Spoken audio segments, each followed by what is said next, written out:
life was a canvas, how you would have painted that? It always has strokes of curiosity. How to design their stories. I wish I knew all the answers, but that's not the case. Connect that inner voice along with that creativity. There is no other way for the story to be trapped in it. I know कि if I follow the structure and go on stage, First stage is कहानी को लिखना. One thing I've learned about comedy, people who are telling the same stories on a radio, The same story would have a different flavor. how much is empathy important? You need to learn how to empathize with your characters. all the emotions, because I cannot convey. They will not be able to understand what is the transformation. How much of humor is important? Different people have different styles of storytelling. When did Vipasha meet Vipassana?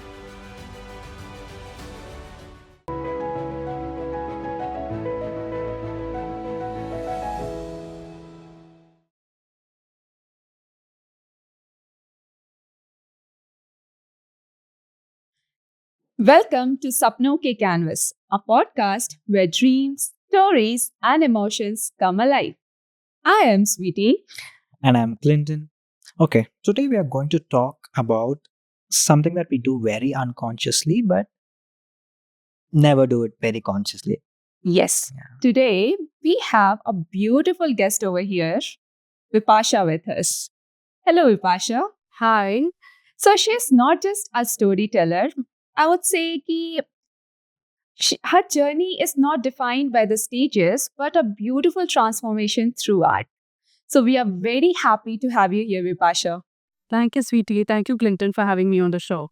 Let's begin this journey. So, if your life was a canvas, how you would have painted that? Half my life, I think, is over, hopefully. My life is just painted with curiosity. I don't think I have very definitive plans of where I want to go, but it always has strokes of curiosity. It has strokes of wonder. It has a little bit of magic and also a little bit of delusion, because life is an amalgamation of many of these emotions that we carry with us. Everything cannot be delusionally optimistic.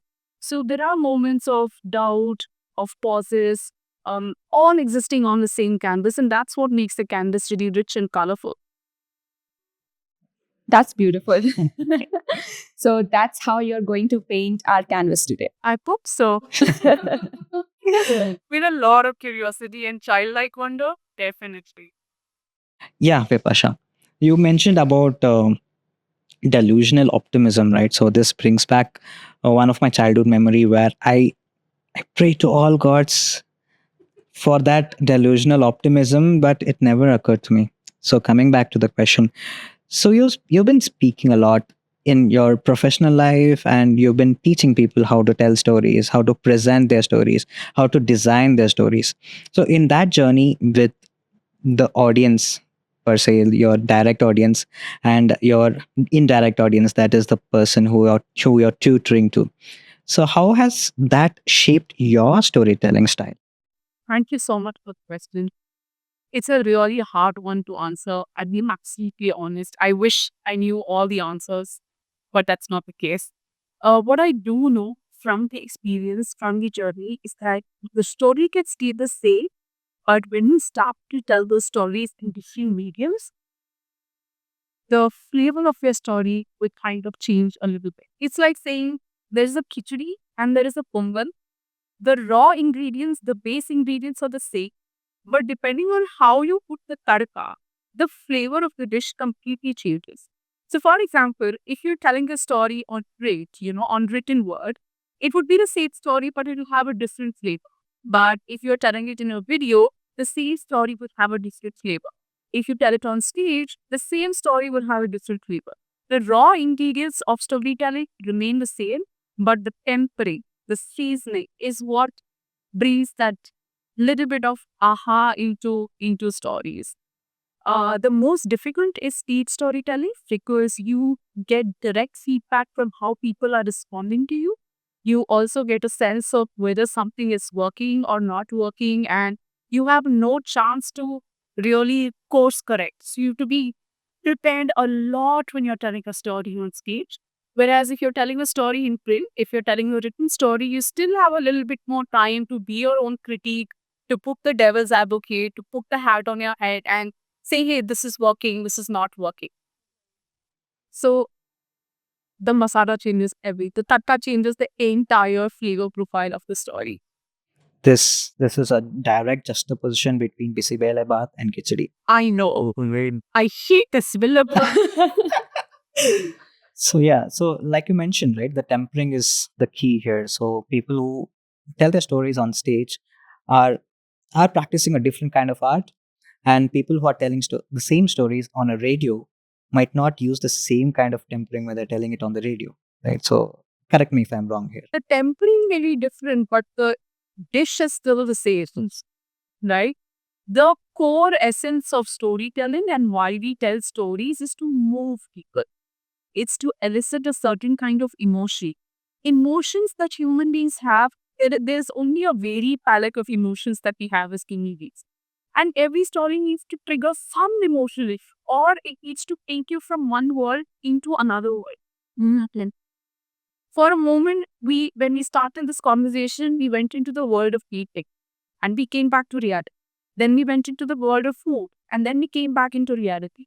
So every time you tell a story, they could be very simple anecdotes, but they take you to a separate world and then they bring you back into reality in a very quick span of time. Okay. So that's how you design that storytelling. Like it's कहते हैं ना कि कहानियां शब्दों का खेल होती है, but it's not only शब्द, but it's also the movement, it's also the visual, it's also quick flash as well, right? You know what? It's just a journey. हाँ, चाहे वो शब्द हो, चाहे वो विजुअल हो, चाहे वो म्यूजिक हो, बहुत सारे लिरिसिस्ट हमारे देश में बहुत ही खूबसूरत कहानीकार है. बहुत सारे टेक्सटाइल वीवर्स बहुत ही खूबसूरत कहानीकार है. You know, it's basically having a very unique observation about your world in very simple things and made someone else care about why and simplicity in your world should matter to someone else. And that's what a good story is. That's beautiful because कहते हैं ना कि लोगों के होने से सिर्फ कहानियां नहीं बनती है, क्योंकि कुछ कहानियां हमारे दिल के कोने में छिपी होती है, बस हम देख नहीं पाते हैं उसको. और जिस दिन हम अपने दिल के उस छोटी सी खिड़की से उसको झांक ले, तो शायद वही कहानियां हमारे लफ्जों से निकलकर बाहर आ जाती है. बहुत खूबसूरत से करा आप. और ये स्क्रिप्ट नहीं बता सकता. You know, this is the kind of beauty that cannot be scripted. It's the kind of beauty that exists when you just surrender to this particular moment and you're fully present with yourself. Stories are not, stories को हम खोज नहीं सकते. हाँ, कहानियां होती है, हम बस we just have the eye to look at it as a story. In that moment of silence, in that small moment of pause, you look at something and you're like, so there is a story in front. So it's like वही पुरानी diary की तरह जो दिल के कोने में छिपी है, बस उसको देखना पलटना बाकी है. हर धड़कन के हर पन्ने को पलटते रहो और एक नई कहानी उससे बनती रहेगी. Correct. So that's how you connect, like create a story by connecting with your inner self, right? So एक क्वेश्चन है जो मैं पूछना चाहती हूँ कि like आप बहुत लोगों को सुनते होंगे कहानियां कहते हुए, आपने भी कई बार कहे होंगे. तो how you connect that inner voice along with that creativity? बहुत ही टफ है. मुझे लगता है कि जब आप इतना काम अपने पर करते हो, there is no other way for the story to be trapped in it. It's easy. The story needs to find breath. The story needs to find voice. The story needs to find expression. So you've done the work of really ruminating and, sitting with the reality, sitting with that particular film, sitting with that particular moment, and then it just manifests itself into a story. You don't have to do much there. Because the more difficult part is to let it stay within you and allow for it to take the wing that it needs to take. और फिर उसके बाद कहानियां अपने pace पर उठी आएगी. So we were talking a lot about speaking, right? So let's take a pause here. So you were talking a lot about the inner journey, the finding within, having the centricity within ourselves, right? So I use this word equipoise a lot. So people have pause and ask me, what is this equipoise? So I've just mentioned that it is the balance between everything.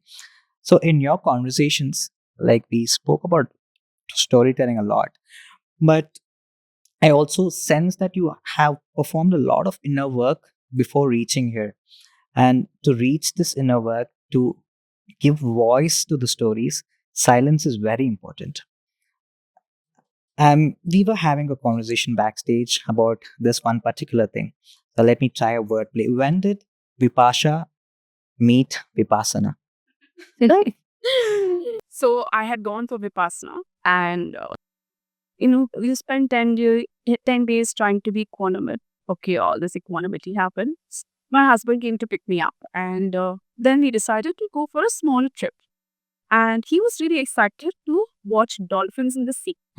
Okay, so I'm done with my Vipassana, my inner work is over, and I'm ready to come to the outer world. And it was a full moon day, and it was 3 in the afternoon. We went to the beach.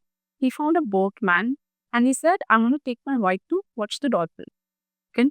So now I'm also really excited because I've never seen dolphins in my life, and it was a new experience for me. And we are going deeper and deeper into the ocean. And there were like, 5, 6 more people around with us. The deeper we get into the ocean, the boat starts to rock like a Mary Columbus. Except Mary Columbus goes up and down. This boat started going sideways. And then I could see the tip of, and I was sitting in the window side of the boat. It was a really small fisherman boat. And if the wood would just touch the water and it would come up. Yeah. It freaked me out. There was no equanimity in me, even though I had practiced equanimity for 10 days. In that moment, I was like, man, something happened to us. Uh, I have no balance of emotions at this point in time. I was scared. I was scared. So no matter how much you practice equanimity, probably you feel it in that very moment. But then the next moment, you have to work equally hard to be equanimous in life. True. It's not an award. एक बार जीत लिया तो life के लिए वो award मिल गया, ऐसा नहीं होता. It's an everyday moment to moment practice. Is extremely difficult. I will take an entire lifetime, and probably even then I will not reach that place of being equanimous all the time. Having said that, Vipassana happened to me at a time when I really needed it the most. I have a bucket list in life, okay, of things I really want to experience. My life is designed around experiences, which is why I run a company called the School of Experiences. And the idea is that experiences teach you in a way that nothing else can. So things on my bucket list were go study at Ahmedabad once in your life. Or go do a solo travel in the Himalaya once in your life. Go for a DEX rotation therapy once in your life. Go for a Vipassana once in your life. I don't know much about anything. I don't know much about traveling alone. I don't know much about going for DEX rotation therapy. I was like, you must let me in for karna hai mujhe. And Vipassana was just one of the things I wanted to do in my life. And every year, I tick mark one thing from there. Okay, it could have random things. Stand in the middle of equator and look at your own shadow, and you can't see your shadow. It'll have all bizarre experiences. And I had done a couple of things off my bucket list. And in that year, in 2020, when the pandemic was happening, I was feeling like really very uncertain about life. And I felt maybe this is a good time to go for Vipassana. And when the student is ready, the master appears. And Vipassana happened to me at a time in my life that I really needed to go into that inward journey to really understand how can I be most useful to the world? How can I serve the world with all the love and all the compassion that I have without really thinking about success, metrics, wealth? Keep all of that aside. What is my true dharma in life? What is my true purpose in life? And how can I really be most resourceful? And the Vipassana happened, and there's been no looking back after that experience. So Vipassana actually, so I've heard about Vipassana, I've never done it myself. But after listening to this, I'll definitely have another bucket list of mine to tick off. So I'll add Same. Vipassana into that. So thank you so much for sharing that. And the boat story was okay. It kind of like channelized fear inside me. Okay. Yeah. So yeah, coming back, let's come away from fear. So you mentioned about the compassion towards people and serving people, right? So this one question, like I'm just trying drawing a tangent. So how much is empathy important in the journey of storytelling? Extremely important. Extremely important. You need to learn how to empathize with your character. Otherwise, you will not be able to help further their journey, the story.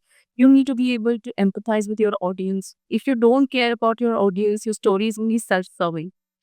It's called storytelling, which means there needs to be someone who is listeners. True. If there is no listener, there's no storyteller. True. Yeah, that's a beautiful way to put it. So this brings to my next question. So when we are telling stories outside, it's called storytelling for a reason. So should we have to tell the stories to ourselves first and then go and present it to the audience? Yes. Hundreds. So when I do storytelling workshops, the first module of my storytelling workshop is story mining. Right. How do you mine stories? That's very like you like you have to mine diamonds of a coal mine. Okay. Right? You could have gotten coal, but you want to get the diamond. You have to mine. You have to keep mining. You have to keep mining. And there's something really profound, which is stories are always born in the lows of your life. Time. Your best stories are found in the lowest moments. That's absolutely true.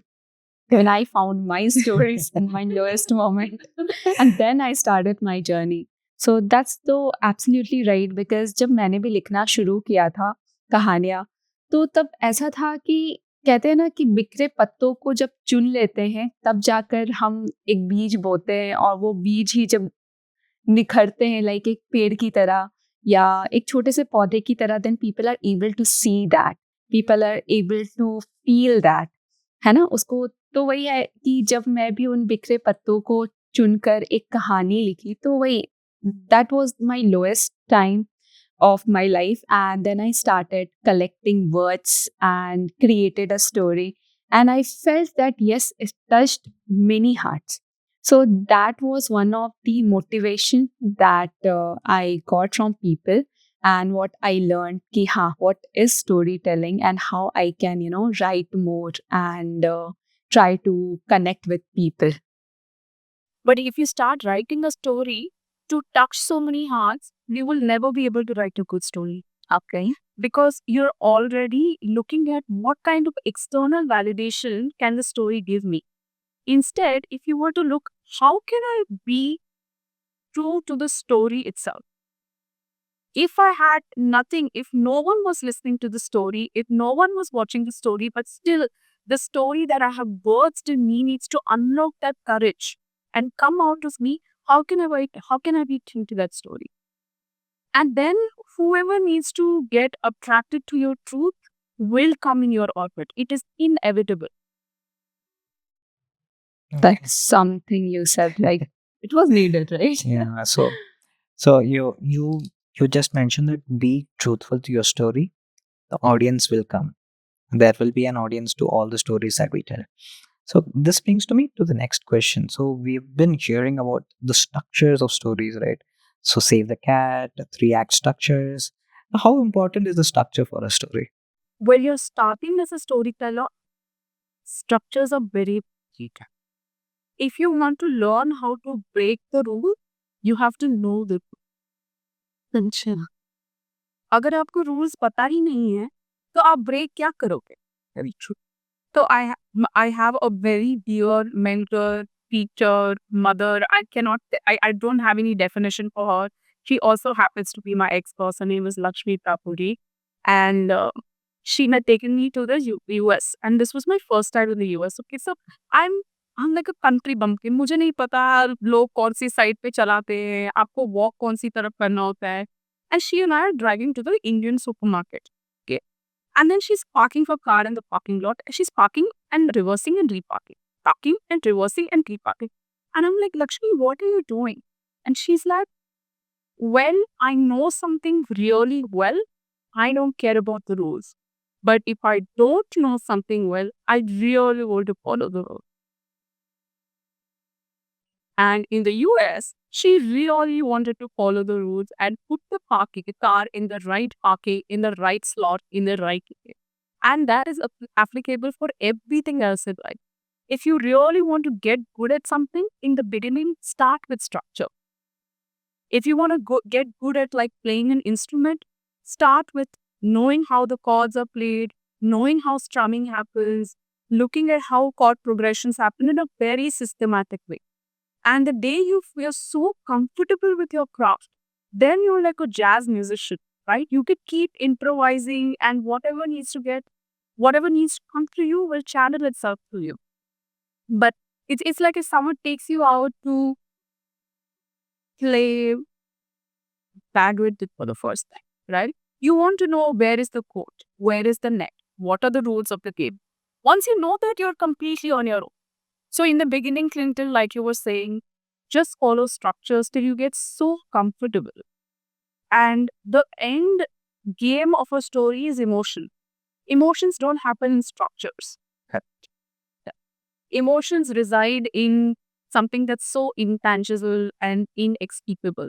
But you need to find your way there. Yeah. So this brings back, I think I'm paraphrasing. So there's a saying by Alfred Hitchcock. So he says, let the audience enter into the theater, let them have a good cry. But when they have a good cry, they'll leave giggling. So maybe that's what he meant, elicit emotions so that they'll have a good cry. Nobody says they'll get a bad cry after listening to a story. They always say it's a good cry because it elicits an emotion that was trapped inside them. So, and a storyteller is just a medium to trigger that, make them have a good cry or a good laugh.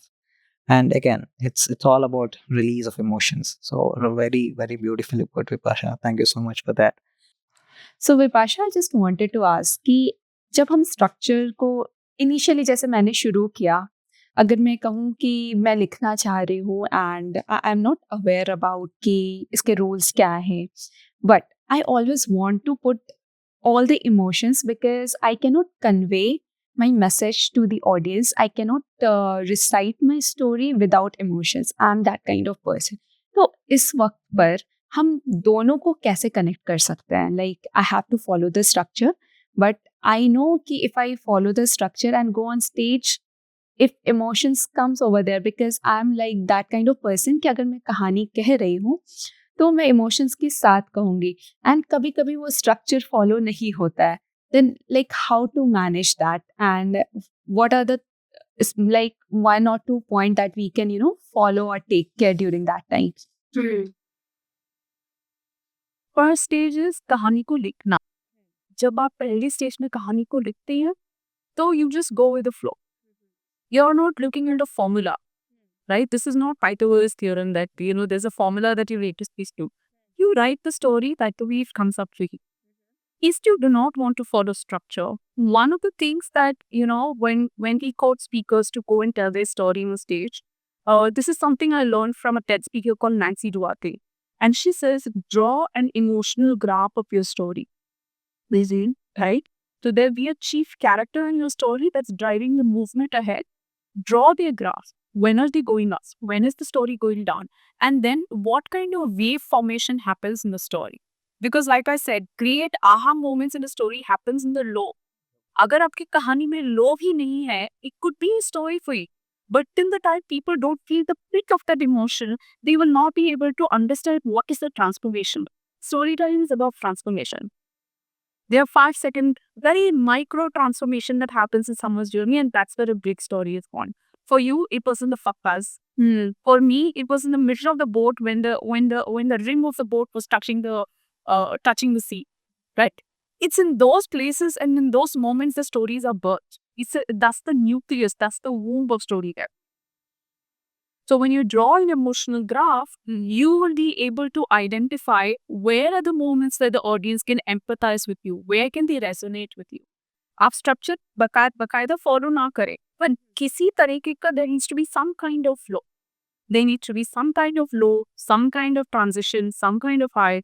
And then, like he was saying, you need to make sure that the audience has a good laugh or a good cry.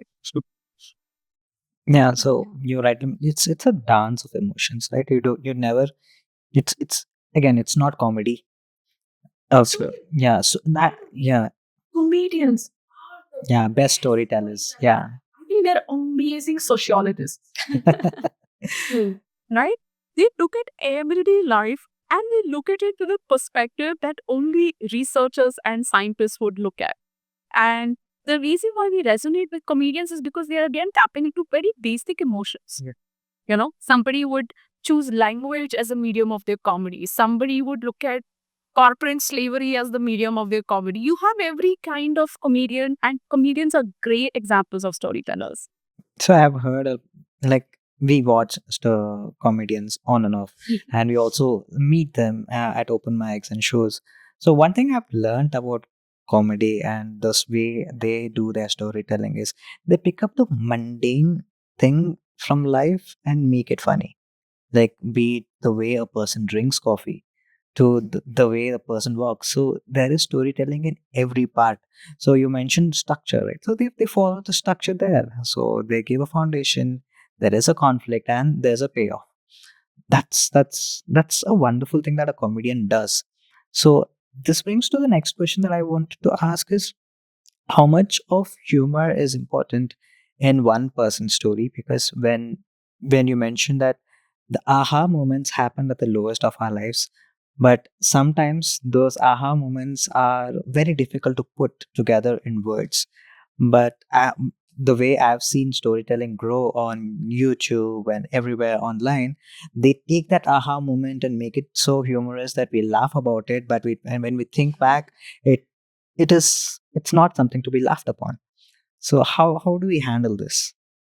Not everyone is meant to be funny, and others are looking. So I used to think I'm funny, okay? But I realized that amongst everyone else that I know, I'm really funny with only one friend in my life. I had a super funny and he found me super funny, but nobody else finds the both of us funny.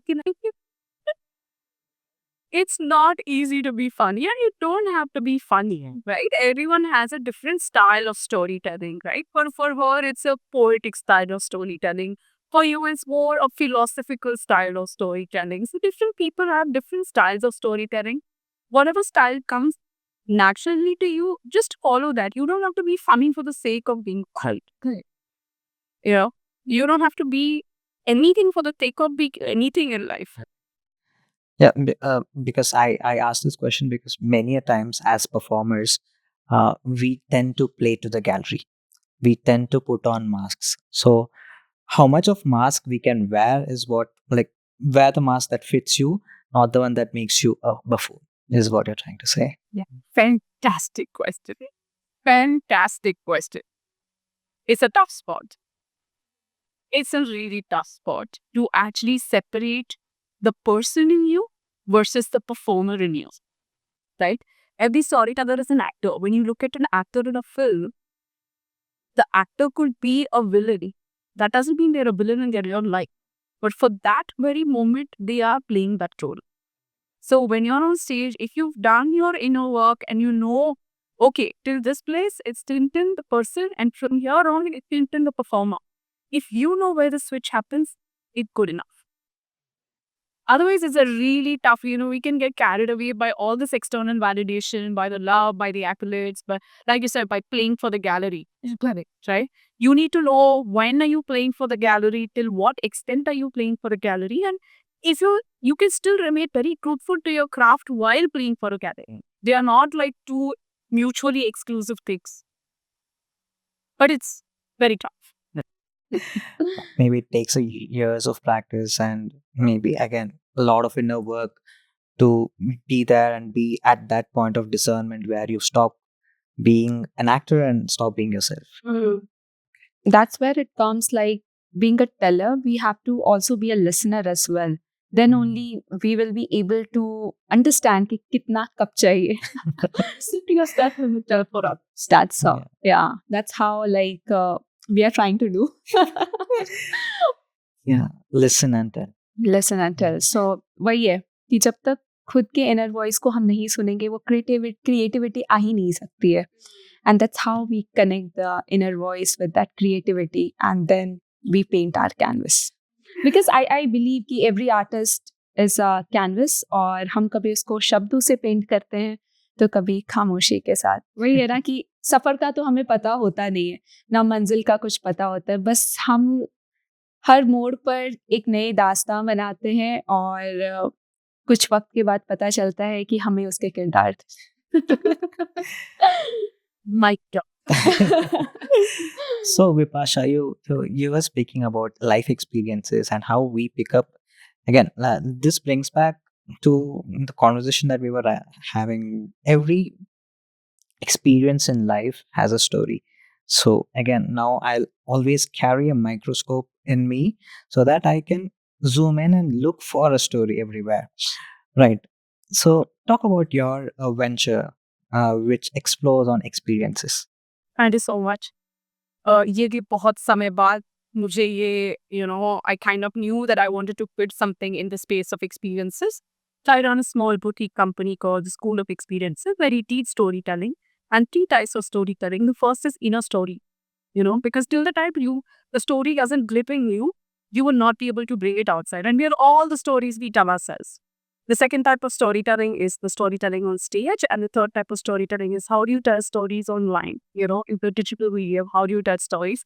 Because like we were talking about before, every time you change a platform, your tapka is changing. Yeah. So we had to work on the tempering for each kind of storytelling. And increasingly, my belief is that we are moving into a world that really values experiences. That is the only thing that makes your journey different from mine, your journey different from mine, right? And we will begin to value experiences and the experience economy, and therefore the school of experiences. Yeah, in a world where AI and automation is taking over, our only currency is experiences, which AI cannot have. 100%. But AI will have its own set of experiences. You never know. But what's yours is only truly yours. True. So what you make out of that experience, the kind of stories that emerge out of that experience are solely going to be yours. Nobody else can take it away from you. And this also surprisingly happened to me at Vipassana. So in Vipassana, they say there are 3 types of wisdom. One is the kind of wisdom that you get when you read something. Right? आपने किसी की किताब पढ़ ली या किसी scientist का काम पढ़ लिया और फिर you gain some kind of wisdom. The second kind of wisdom happens when you teach something or when you reproduce what is already being done. So, for example, if I read a book and or if I watch a YouTube video and I reproduce that to someone else, that's the second kind of wisdom. The third kind of wisdom is called experiential wisdom. The kind of wisdom that happens only because you and solely you have experienced that something. That's the highest kind of wisdom that nobody can take away from you. That's beautiful. So the learnings from Vipassana is also getting translated into your school of experiences, which people will get a slice of whenever they reach out to you for a course or when they enroll and become one of your mentees. Yes, hopefully. I able to really, I was in school, I was a kind of student who was a front bencher. Okay. But I would only hang out with the bad benchers. And I had a very interesting way of learning, which is that I would teach myself. तो तब 9th class में एक सोनी का Walkman हुआ करता था. मैं organic chemistry के इक्वेशंस अपनी आवाज में रिकॉर्ड करके ईयरफोन्स लगा के उसको चलते चलते I still listen to this equations and because that time we went to memorisation era. That's how I would remember. Then हमारे घर में हम लोग एक छोटे से 1 BHK में रहते थे. कपड़ों की कबर्ड के it was a wooden cupboard. उस वुडन कबर्ड पे मैं लिखती थी and I used to teach myself. And when I was, just before exam, all my friends would come together and they'd be like, यार 10 minute में पढ़ा दे ना तुम्हें ये 5 चैप्टर जो पढ़ा मेरे को 10 मिनट में पढ़ा दे. And I would be able to teach them in like 10 minutes because I would learn more when I teach. How?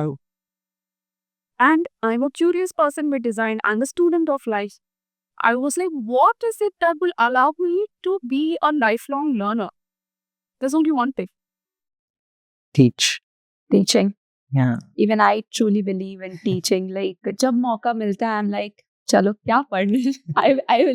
I'll learn that and then I'll teach you.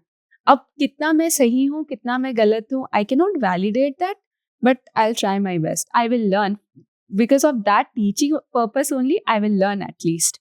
So that's where like learning ka, like as you said, like being a front bencher, you used to hang out with the back bencher, but that is something which actually help us to, allow us to think something and learn something bigger and then become the person you are right now. Become bigger का पता नहीं मुझे यार. I don't know if anyone becomes bigger in life.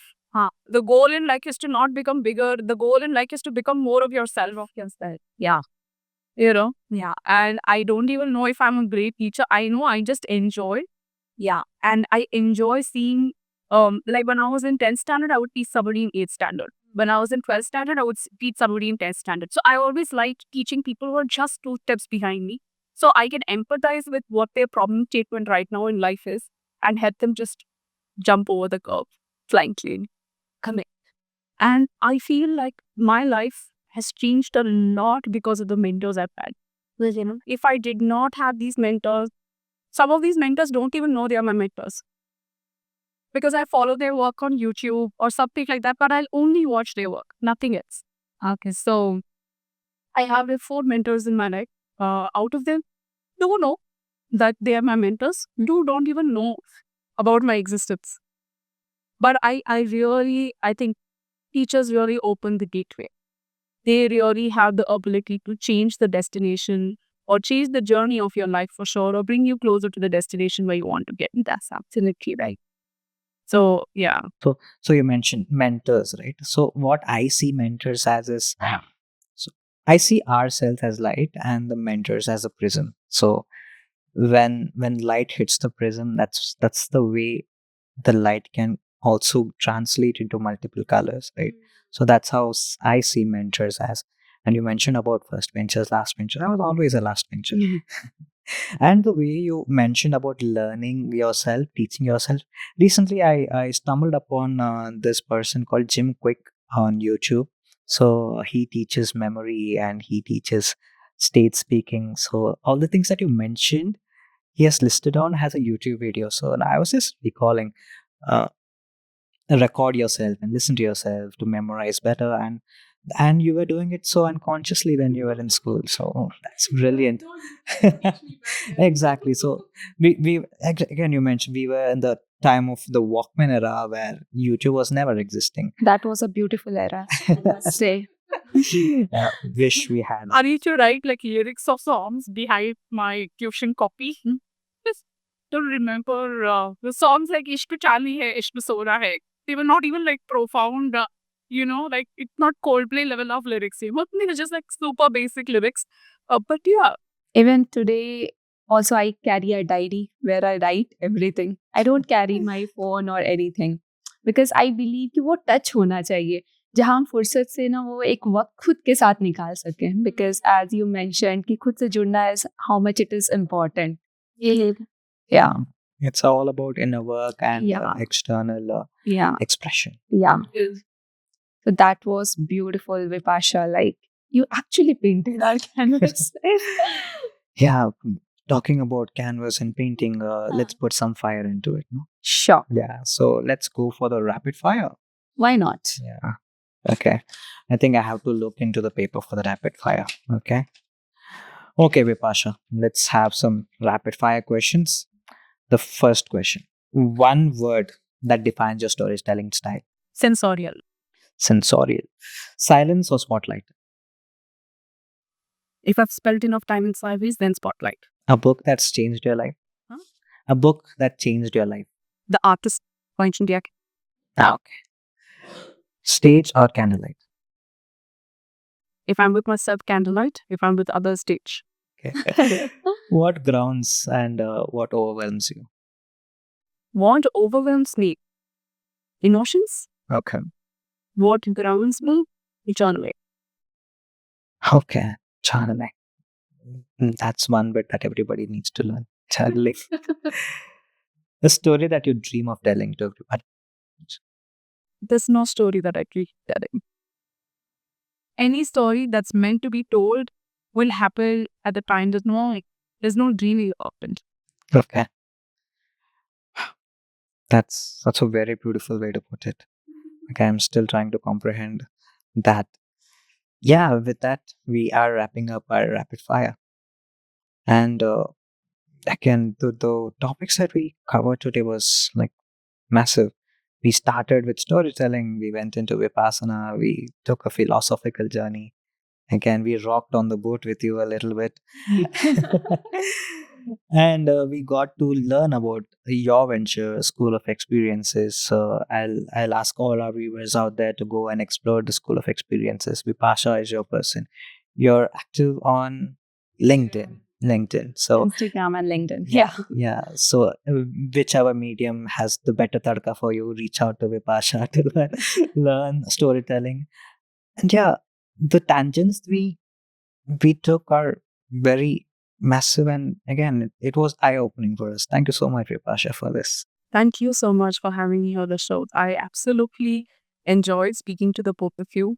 And also speaking to poets helps me refine my own language and helps me understand the evocativeness of and the beauty of conversations. So thank you for that. Thank you so much. So, Vipasha, we are grateful to have you here. And if you liked our episode, Definitely, they'll like it. press the like button, share it with Yeah. all your friends and family. And yes, For more such stories, for more such fun conversations, do subscribe to our channel and don't stay forget tuned. to press the bell icon. Yeah, and stay tuned. Thank you. Bye bye.